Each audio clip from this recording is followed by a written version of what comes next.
Alors, les matières premières sont partout dans notre univers. Les matières premières ont contribué à l'essor des civilisations au travers du temps, l'âge du fer, l'âge du bronze. Qu'est-ce que c'est que les matières premières? Les matières premières, c'est ça.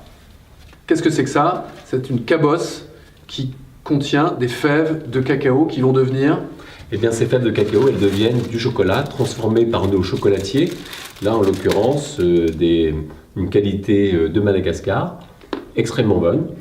Alors, les banques, que font les banques entre la cabosse et ce produit fini qui est le chocolat? Alors, les banques vont bien évidemment s'intéresser à l'ensemble des acteurs des matières premières. Il y a tout un écosystème autour de ces matières premières qui va partir du producteur, souvent dans des pays émergents, en passant par les marchands qui vont acheter ces marchandises localement et les transporter jusqu'aux zones de transformation et de consommation, souvent dans des pays développés. Tout cet écosystème en fait, dans lequel les banques évoluent est également constitué des armateurs qui depuis l'Antiquité transportent les marchandises. 80% du trafic des matières premières est transporté par voie de mer.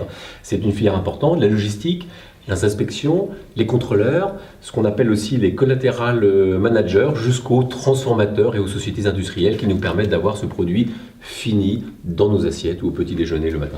Alors après avoir présenté cet écosystème et comment il vit, on va s'intéresser à ce que font les banques et donc comment les banques financent le commerce des matières premières et en particulier comment les banques financent des acteurs très importants dans cet écosystème que sont les marchands, que sont les négociants de matières premières. Et oui, ces banques qui ont une activité historique depuis le XIIe siècle, puisque les banquiers étaient également marchands, ces grandes familles vénitiennes, florentines, les Médicis, d'Augsbourg également. Donc c'est probablement le métier historique des banques d'avoir financé les matières premières dès l'origine, donc un métier qui perdure encore aujourd'hui et qui est donc au cœur de la présentation de notre ouvrage. Comment les banques financent ces marchands, ces négociants, en développant des techniques spécifiques, différentes des techniques traditionnelles qui s'appuient sur l'analyse des états financiers des sociétés.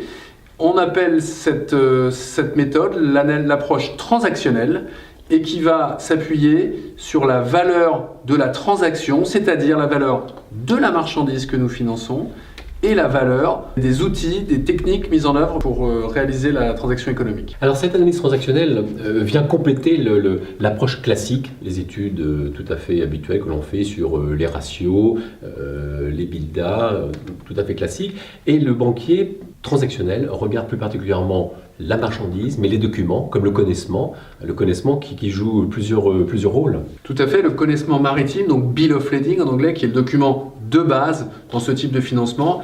Il représente la propriété de la marchandise et il va être vraiment la clé de voûte, la pierre angulaire de ce type de financement. Alors cet ouvrage aussi, dans cette deuxième partie, il présente l'ensemble des outils, la panoplie du banquier en quelque sorte, qui va permettre du préfinancement de la transaction jusqu'au financement de la créance commerciale, appelé aussi Receivables Financing. C'est ces outils qui vont permettre au banquier de pouvoir pas à pas, étape par étape, de financer l'ensemble de la transaction. Et donc enfin une troisième partie consacrée aux aspects réglementaires, conformité et avenir à travers la technologie par les fintechs.